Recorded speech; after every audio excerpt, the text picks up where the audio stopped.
கோவை வடக்கு சட்டமன்ற தொகுதியில் பாஜக மாநில தலைவர் அண்ணாமலை தேர்தல் பரப்புரையை மேற்கொண்டார். அப்போது வீரகேரளம் பகுதியில் குறும்பர இன மக்கள் அன்பளிப்பாக வழங்கிய கம்பளியை பெற்றுக்கொண்டு நன்றி தெரிவித்த அவர் கன்னடத்தில் பேசி வாக்கு சேகரித்தார்.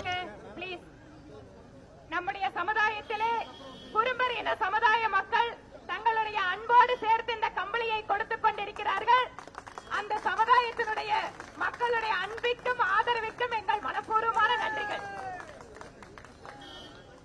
ಅನ್ಬಾಂದ ಸಹೋದರ ಸಹೋದರಿನವರೇ, ಬಹಳ ಸಂತೋಷ. ತಾವು ಈ ಗುರುಬಾ ಕಮ್ಯುನಿಟಿಯಲ್ಲಿ ಬಹಳ ಒಳ್ಳೆ ಹಾರ್ಡ್ ವರ್ಕ್ ಮಾಡುವ ಸಮುದಾಯ ಅದು. ನಾವು ಪ್ರೀತಿಯಲ್ಲಿ ಕಂಬಳಿ ಕೊಟ್ಟಿದ್ದೀರಾ. ನಿಮ್ಮೆಲ್ಲರೂ ಕೂಡ ನಾವು ಧನ್ಯವಾದ ತಿಳಿಸ್ತೀವಿ ಅನ್ನ. ತಾವೆಲ್ಲರೂ ಕೂಡ ಹೇಳಬೇಕು, ಏಪ್ರಿಲ್ 19 ತಾಮ್ರ ಚಿನ್ನದಲ್ಲಿ ಎಲ್ಲರೂ ಕೂಡ ನಮ್ಮ ಪಕ್ಷಕ್ಕೂ ವೋಟ್ ಮಾಡಬೇಕು. ತಾವು ನೋಡ್ಕೊಳ್ಳಿ ಅನ್ನ. Thank you. ನಮಸ್ತೆ.